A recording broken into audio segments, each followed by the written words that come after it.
Retour à l'imprimerie. Mike Stone prépare la une du lendemain. Une première page encore très politique qui ne va pas arranger ses relations avec les autorités. Regardez, là c'est le président Kuchma, l'Ukrainien, et Shevardnadze, le Géorgien. Ils ont été rayés. Et puis on a écrit Akayev est le prochain sur la liste. Akayev, c'est le président kirghize, bien sûr. Élu la première fois il y a 15 ans, à plus de 95% des voix. En fait, ça pourrait être un nouveau jeu. Nommer le dictateur, essayer de savoir qui est qui. Là, Loukachenko, Poutine, et là, c'est qui? Visiblement, Mike Stone n'a peur de rien, sans doute parce qu'il peut compter sur le soutien indéfectible de son patron, le sénateur républicain John McCain, un proche de George Bush. Nous sommes allés le rencontrer au Sénat américain à Washington. C'est lui qui dirige depuis plus de 10 ans le puissant IRI, l'Institut international républicain chargé d'exporter la démocratie dans le monde. C'est son institut qui finance en partie l'imprimerie de Mike Stone et le sénateur n'y voit aucune ingérence dans les affaires kirghizes. Je ne crois pas qu'apprendre aux gens ce qu'est la démocratie, c'est vouloir renverser un gouvernement.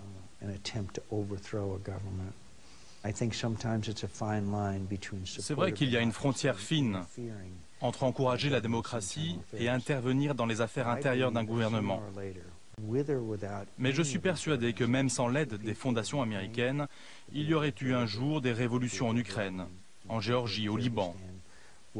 C'était inévitable. Cette ligne étroite qui sépare le soutien au mouvement démocratique de l'ingérence dans les affaires d'un pays indépendant, le sénateur McCain va la franchir allègrement devant notre caméra.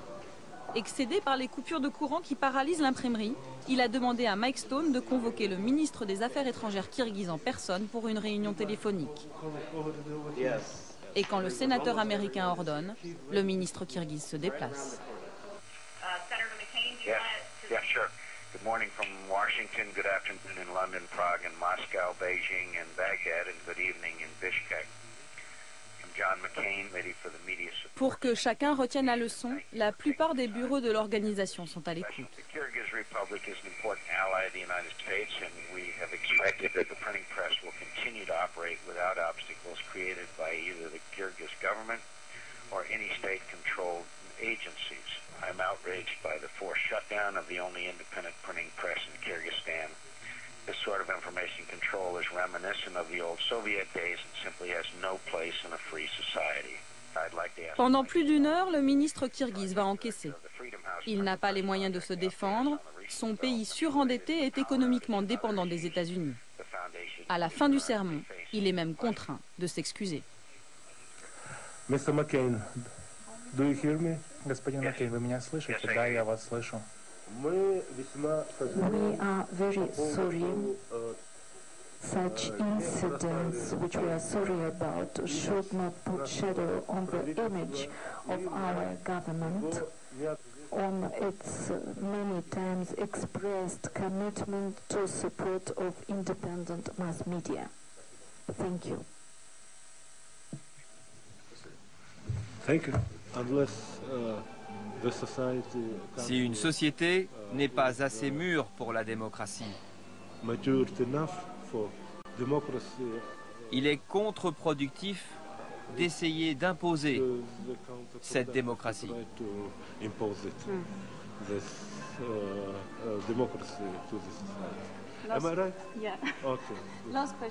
Beaucoup de personnes aujourd'hui parlent d'une révolution orange au Kyrgyzstan. Vous pensez que c'est possible? Je ne crois pas à la révolution orange. Je ne pense pas qu'on en ait besoin. Mauvaise analyse politique. 10 jours plus tard, la révolution éclate avec bien sûr les étudiants au premier rang des manifestants. Les slogans, les symboles, les fleurs offertes aux forces de l'ordre, le choix d'une couleur, tout est conforme aux méthodes mises au point avant en Serbie, en Géorgie et en Ukraine.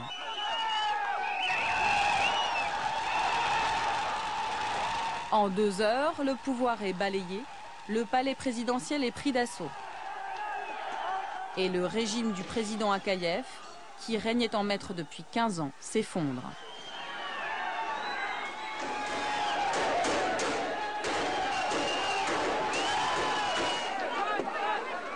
Mais Edil n'a pas pu profiter de la victoire, il a été l'un des tout premiers à être arrêté. On le voit sur ces images de la télévision kirghize se faire embarquer par les forces de l'ordre. Quelques jours plus tard, nous le retrouvons. Il nous a donné rendez-vous devant le palais présidentiel, fermé pour cause de révolution. Pour lui, aucun regret, la fin justifie bien les moyens. On dira encore, comme pour la révolution ukrainienne, comme pour la révolution géorgienne, que tout ça c'est un projet américain. Eh bien, même si ça l'est, ça m'est égal. Je ne vais pas m'excuser. Et personne ne devrait s'excuser. On vit au XXIe siècle. Les dictateurs doivent savoir que leur heure a sonné. Les États-Unis font tomber des dictatures et alors, c'est pas de l'ingérence. On vit à l'heure des droits de l'homme, de la démocratie. C'est comme ça. En fait, ce qu'on ressent, nous tous ici à l'imprimerie, c'est sans doute un sentiment de mission accomplie. Nous laissons Bichkek à sa révolution et Mike à ses affaires. Direction Boston. Nous voulons rencontrer l'auteur du petit livre que tous les révolutionnaires s'arrachent. Il travaille ici, à la fondation Einstein qu'il a créée en 1983.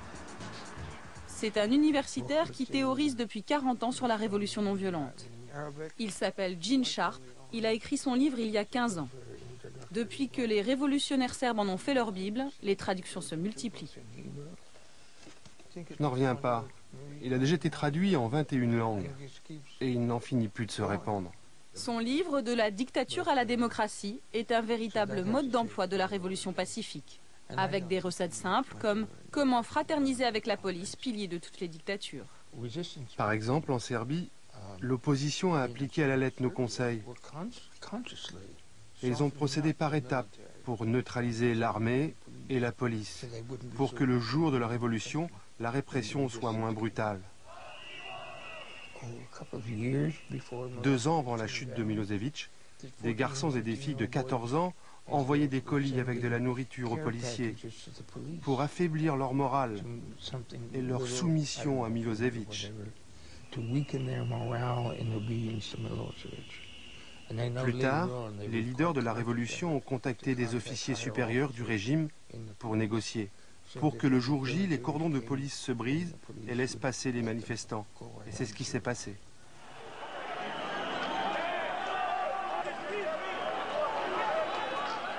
Mais l'homme de l'ombre, celui qui depuis la révolution serbe répand livre en main les bons conseils de Gene Sharp sur le terrain, n'a rien d'un universitaire.